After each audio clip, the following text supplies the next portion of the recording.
Сәлем достар, сіздермен бірге Киношолу каналы.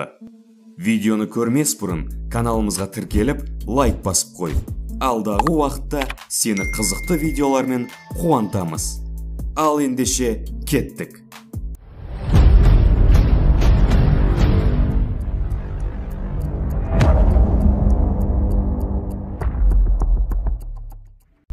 Озеро страха және Капкан кинолары бұл киноның қасында ойыншық болып қалады.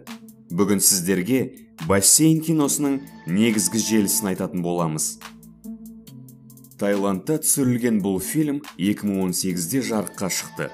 Басты рөлдерде Тирадет Вонпуапан, Ратнамон Рачиратхам және тағы да басқалары. Режиссері Пинк Лумпрамплоинг. Ал енді негізгі желісіне көшейік. Оқиға орын алмас бұрын бассейн алаңында съемка жүреді. Бұл топта Дэй есімді жігіт істейді. Және оның иті Лаки клипке түскен болатын. Коя есімді қыз осы клипте басты рөлді сомдайды. Және Дэй мен Кояның арасында махаббат бар болатын. Тіпті Дэйге жүкті екенін айтқанда, ол өз қарсылығын білдірді. Съемка жүріп жатқанда, Дэй инсулиндік шприцпен өзіне есірткі салады.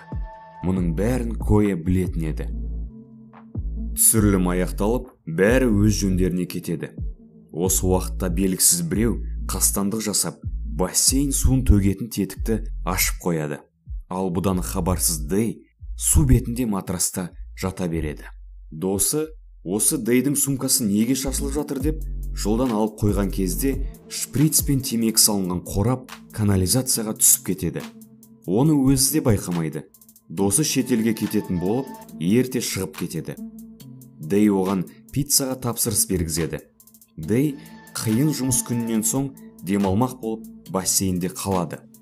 Кенет ұйықтап кетеді. Бір уақытта Лаки қатты үріп кетеді.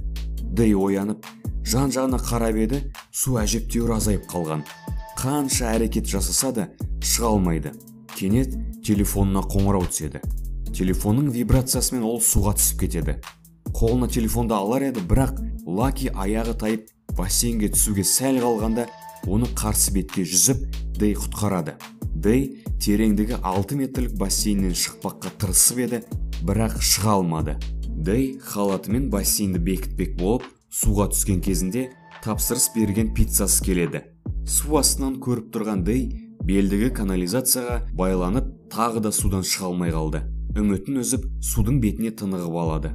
Осы кезде Коя келіп, суда жатқан Дэйге төбеден секірмек болады. Дэйдің сөзін естіместен түсіп, басынан соққы алып есінен танады. Қан көп ағып, Дэй оны матрасқа жатқызып қояды. Дэй бар даусымен айқайлап көмек сұрайды. Осы кезде жоғалған крокодил бассейн жағалап бұларға келе жатады. Қашып кеткен крокодил Лаки қатты үре берген соң осы бассейнге түсіп кетеді.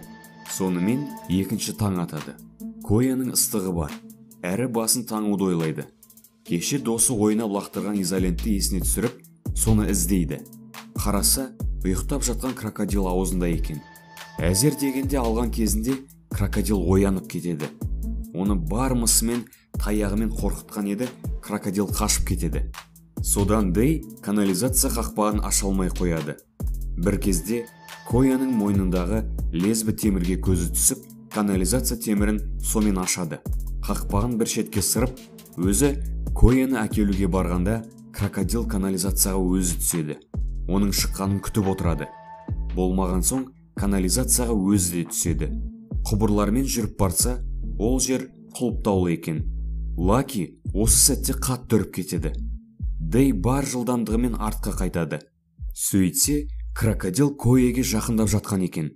Дэй құйрығын ұстап, айналдыра итеріп жібереді. Арпалысып жүргенде кеш деп атады. Коя есін жинайды. Бірақ қарны ашқан екен.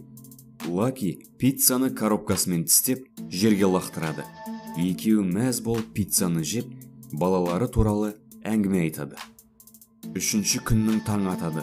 Ұзын арматура темірді Лаки бассейн ішіне лақтырып жібереді. Даусынан Дэй оянып кетеді. Дэй орнынан тұрып, изолентамен көмектесіңіз деп жазу жазады. Аяқтаған кезінде есінен танып қалған. Түс көріп жатыр екен. Дэй деген Кояның дауыстары шығады. Содан есін жинайды. Қарындары қатты ашып, бір кезде көздері крокодил жұмыртқасына түседі. Түн мен жаңбыр жауады. 4-ші күннің таң атады. Дэй есінен танған кейіпте жатып, Коя екеуі крокодилге тұзақ құрып, канализацияға қамап қояды. Екеулеп көзілдірік көмегімен от жағып, жұмыртқаны пісіріп жейді. Екеуі амалдап диван қойып шықпақ болады, бірақ шамалары жетпейді. 5-ші күннің таң атады. Канализация қақпағын ашып, крокодилді шығарады. Дэй, Коя екеуі канализация арқылы шықпақ болады, бірақ ол жер құлыптаулы еді. Дэй есіне қайта-қайта тана береді. Түн болады. Канализацияда отырған жерінен Дэй күндіз досы түсіріп алған шприц есірткісін тауып өзіне салады. Ертесі таңда крокодил Дэйдің аяғын тістеп алады. Дэй әлсіз бола бастады. Канализацияға астына Кояны тастап, өзі сыртқа шықпақ болады. Кенет дауыстар естіледі. 2 ер азамат түсіп, сатымен бассейнге мініп шығады. Оларға айқайлауға Дэйдің шамасы жетпейді. 7-ші күннің таң атады. Құбыр толып қалды. Ол жерде Коя отыр. Дэй болса шамасы жетпей талып құлайды. Крокодил белінен тістеп, енді басын аузына салар кезде Коя суда белгі береді. Оны естіп, Дэй есін жинап, күш алып, крокодилді Лаки лақтырған темірмен өлтіреді. Лаки шынжырмен бассейнге секіріп, өзі мерт болады. Есесіне егесін құтқарып қалады. Дэйге бұл жағдай ауыр тисе де, итіне және шынжырға өрмелеп сыртқа шығады. Зорға дегенде құбырдың қақпағын ашып, ішіне түсіп, Кояны шығарып алады. Дэй Кояның өкпесіне массаж жасап, жасанды тыныс береді. Біраз уақыт Коя есін жимай, Дэй оны өлді деп ойлап, әбден жылайды. Ақыр соңында Коя тыныстайды.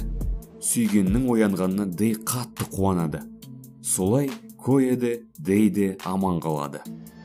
Түйетін және қорытындылайтын ой, нағыз махаббат бар жерде өмірде бар.